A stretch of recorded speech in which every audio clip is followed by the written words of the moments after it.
Bienvenidos, amigos televidentes, a otra edición de su programa Viva Mejor. Hoy en el área salud les tengo una noticia que nos puede interesar a todos. Es una noticia de comentario, es muy sabido a nivel mundial. El 3 de junio del 2024 hubo una respuesta de uno de los médicos, el principal médico que se encargó del manejo de la pandemia en Estados Unidos. Vamos a ver, por muchas razones, el gobierno de Estados Unidos, especialmente la Cámara de Senadores, ha pedido explicaciones a los organizadores de el CDC de Atlanta, el Instituto de Manejo de Infecciones y Alergias, etcétera, etcétera, ¿no? Y como gran protagonista de todo esto, el doctor Fauci siempre ha estado en primera plana, en primera lista, ¿no? Sabemos que el doctor Fauci ya no ejerce como función de director del Centro de Enfermedades Alérgicas, pero dio por primera vez desde renunciar a su cargo unas declaraciones sobre el manejo de la pandemia en Estados Unidos y por lo tanto en el mundo, porque sabemos que Estados Unidos dictaba las pautas de manejo a nivel mundial. ¿Ok? Entonces, ¿quién es el doctor Fauci? El doctor Fauci es el exdirector del Instituto Nacional de Alergias y Enfermedades Infecciosas. ¿Ok? Y testificó ante la audiencia de la subcomisión de la Cámara de Representantes sobre la respuesta de Estados Unidos de la pandemia al COVID y de los orígenes del virus. Es decir, una Cámara especial que se ha instaurado para estudiar las consecuencias que ha traído la pandemia y la forma en que se manejó en el momento en que ocurrió del 2020 al 2022. Ok, es importante, como les dije antes, porque es el primer testimonio público de Fauci en el Capitolio desde el retiro de su administración pública. Ok, muchas veces las declaraciones de Fauci fueron polémicas y vamos a contestar o a resumir las principales respuestas que dio a las principales preguntas que le hizo esta Cámara. Ok, la primera de las conclusiones de esta audiencia, en las declaraciones del doctor Fauci, el cual, como director del Centro de Enfermedades Infecciosas y Alérgicas, tuvo acceso a mucha información y se le acusaron de cosas como manejo personal de correos electrónicos en vez de usar los de la institución para hablar sobre cosas del manejo de la pandemia, que estaba relacionado con el laboratorio de Wuhan, cosas que ha ido desmintiendo con el paso del tiempo. Una de las cosas que él más reclama del uso de la pandemia es que Estados Unidos todavía tuvo muchas deficiencias de comunicación para el manejo de la pandemia y que eso es lo que más debe prepararse en los países, una línea de comunicación más efectiva, es decir, que llegue más rápidamente a la población todo lo relacionado con la pandemia. Personalmente, a mí me parece que llegaba bastante rápido. En República Dominicana, por ejemplo, mucha gente, el pueblo estuvo pendiente. Sin embargo, sí sabemos que no fueron muy efectivas las medidas de prevención porque la gente no les hacía caso. La gente seguía reuniéndose en las calles, los colmados seguían cerrados por fuera pero abiertos por dentro. Había muchísima gente en la calle a la hora del toque de queda. Entonces, así como nosotros, en Estados Unidos, como ustedes saben que todo se hace por estados, hubo, dependiendo del estado, una comunicación más efectiva y unas medidas más duras o más blandas. ¿Ok? Entonces, Fauci también niega que usó su correo electrónico para el personal, para asuntos de Estado. O sea, él nunca manejó la pandemia por su correo electrónico. Se dijo que su correo electrónico se comunicó con el laboratorio de Wuhan y con uno de los directores que fueron expulsados por manejo de información en el correo personal con Fauci, ¿no? Específicamente el doctor Morens. Yo sé que de esto ustedes no están muy empapados, les estoy diciendo como una especie de actualización, de update de todo esto que pasó y por qué este señor está declarando y por qué es tan importante su declaración en esta Cámara de Representantes del manejo de la pandemia y el COVID-19. Ok, evidentemente la ley de libertad de expresión, de libertad de información, ¿verdad? Es una ley que otorga al público el derecho a obtener registros federales, al gobierno, perdón, a obtener registros federales de los correos que se mandan institucionalmente. Si ese correo se manda personalmente, en principio no puede ser detectado por el respeto a la libertad de personal, ¿no? Y por esto se le acusaba gravemente de haberlo usado. Él lo niega absolutamente. Dice que él jamás usó su correo personal para comunicarse con nadie. Por lo que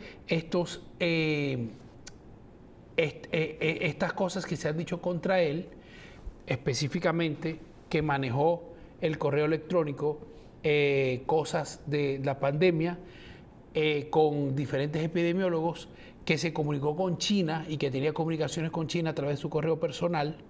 Todas estas dos cosas fueron totalmente desmentidas por él en este testimonio y en esas conclusiones que se sacaron. Ok.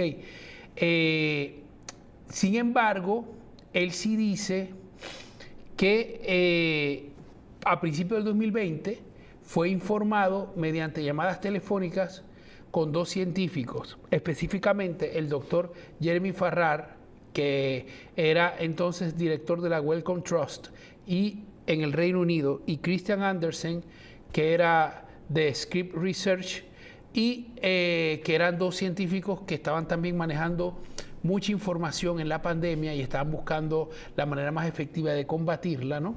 De que a ellos y a otros les preocupaba que el virus causante del COVID-19 pudiera haber sido manipulado en un laboratorio. Pero Fauci dice que con diferentes conferencias telefónicas que estuvo con varios virólogos internacionales para hablar de la manipulación en el laboratorio del posible contagio a animales humanos, es decir, en las dos hipótesis, o fue manipulado en el laboratorio o fue posiblemente contagiado de animales a humanos. ¿Okay? Hubo mucha controversia entre los mismos virólogos, quiero que lo sepan, ¿no? O sea, unos decían que era manipulado en un laboratorio y otros decían que no podía ser porque un virus no se puede manipular de esa manera en un laboratorio.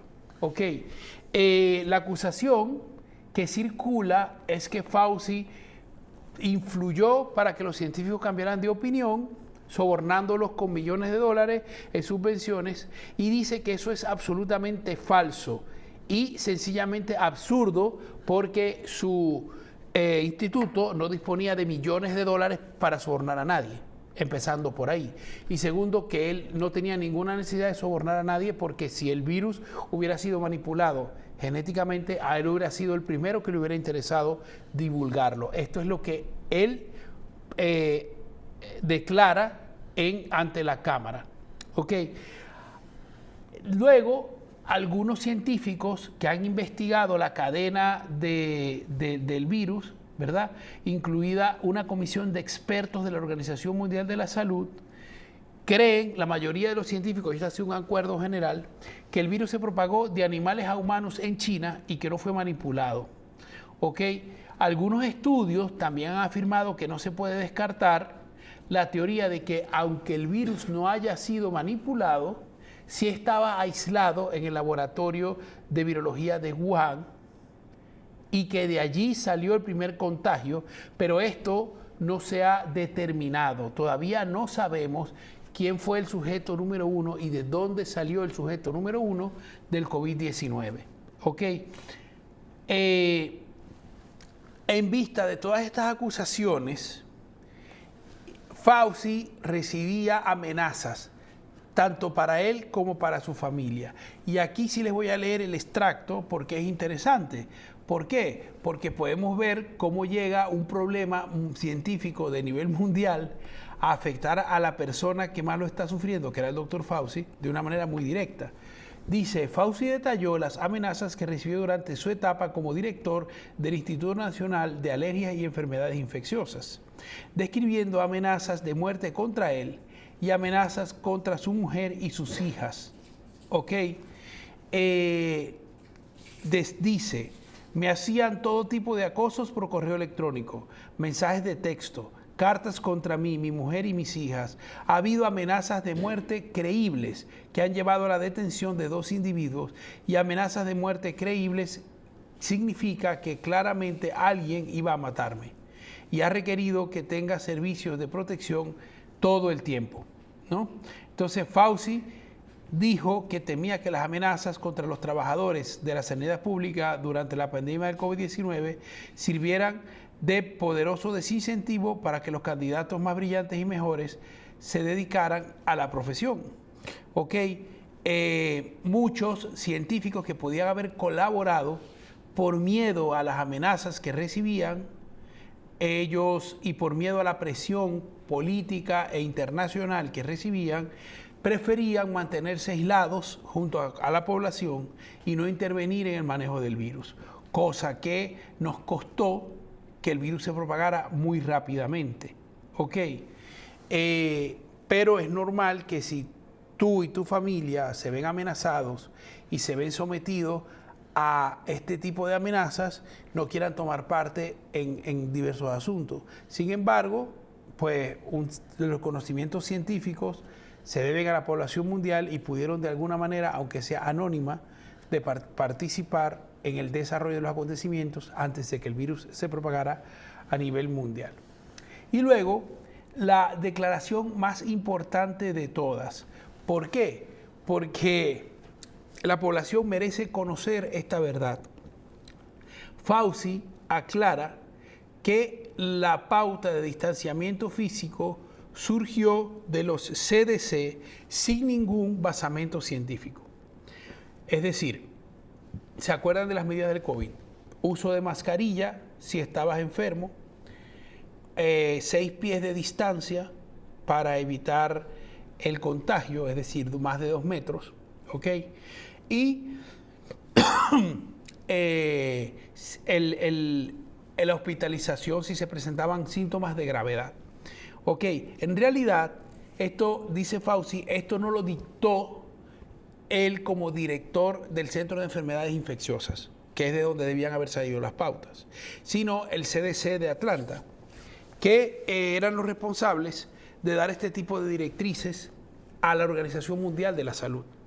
Entonces ellos simplemente concluyeron que si la gente se distanciaba, se iba a propagar menos el virus.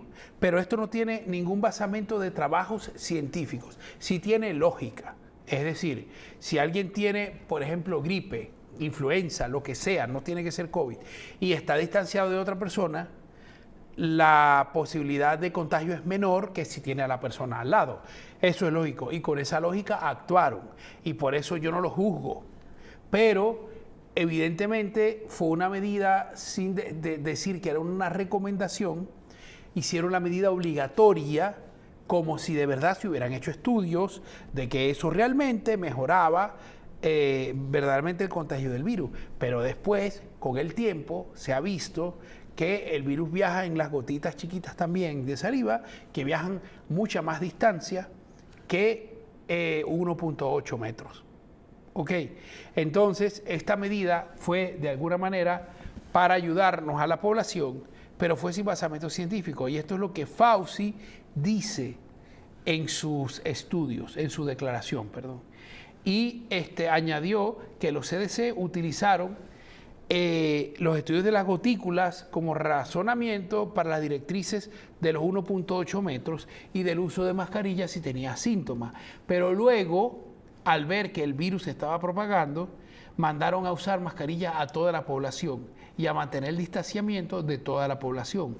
Al igual que se cambiaron, la Organización Mundial de la Salud primero tenía un tratamiento inicial y luego se cambió a otro tratamiento más efectivo cuando se descubrió. ¿Esto es culpa de los médicos que actuaron irresponsablemente?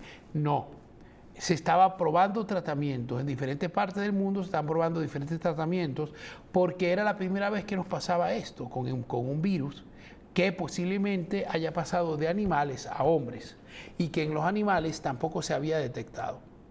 Por eso es que se llama 19. La primera vez se descubrió, además en diciembre del 2019, o sea que fue una propagación masiva, inmediata, mundial, y que asustó mucho a los científicos de la salud, los virólogos, los infectólogos, ¿ok? Y también a los médicos que no sabíamos qué hacer. O sea, también era tan nuevo para nosotros como para ustedes, ¿ok? Y el uso de mascarillas pues sigue siendo importante, no solamente con el COVID-19, con la influenza.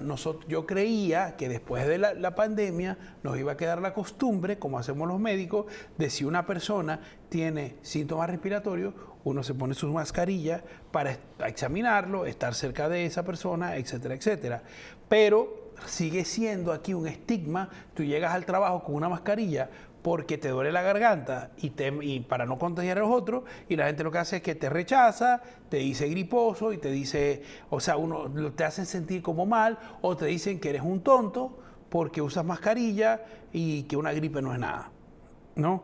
Entonces eso no es una actitud correcta. Nosotros si tenemos síntomas respiratorios, nuestro deber es asistir con mascarilla a los sitios.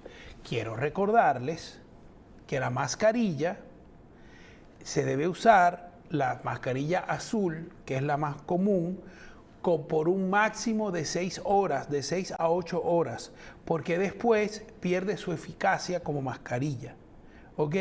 Cada 6 a 8 horas ustedes tienen que cambiarse la mascarilla, si es la azul, y si es la blanca grande, ¿verdad? La que se usaba mucho en la pandemia, algunas tenían filtro, otros no. Las de filtro no se pueden usar si usted está enfermo, porque igual va a contagiar a los demás, aunque no lo contagien a usted, ¿ok? Pero esas mascarillas, ¿verdad? No me acuerdo en este momento cómo se llamaban, esas mascarillas se pueden usar hasta 24 horas.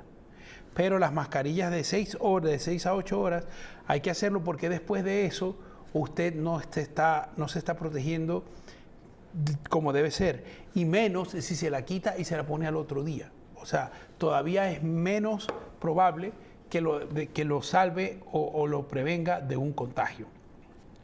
Aparte de que allí se van reproduciendo bacterias que en un número determinado son normales en su piel, pero que si se ponen en contacto con la mascarilla y se reproducen, puede causarles alergias, irritaciones, y pueden entrar al tracto respiratorio y generarles infecciones en la orofaringe o en la tráquea o en los bronquios o incluso neumonías, ¿no? Entonces vamos a tener cuidado con esto. Yo sé que ya pasó la pandemia, pero esto salió ahorita el 3 de junio, ahora mismo, hace unos pocos días, y por eso me pareció interesante traérselos a ustedes al programa, porque tienen que conocer también las conclusiones del manejo de la pandemia, que no fue 100% efectivo, pero sin embargo ha sido muy eficaz porque hemos logrado superar la pandemia, hemos logrado la inmunidad de rebaño y la vacunación ayudó a que esto fuera posible, y por eso tenemos que dar gracias a Dios, en primer lugar, y segundo, a todos los científicos y a los médicos que dieron su vida investigando, algunos murieron en el proceso, para hacernos llegar a nosotros unas vacunas de la manera más rápida y eficaz posible, que han tenido poquísimos efectos secundarios, ¿verdad? Y que nos han permitido que una enfermedad que podía tardar 50 años en llegar a la inmunidad de rebaño haya llegado solo en 2 años. Esa es real y verdaderamente la ganancia de esta pandemia. Bueno, no se vayan, porque después de estos comerciales volvemos con otro tema bien interesante en tu programa Viva Mejor, que tiene más y más para todos ustedes.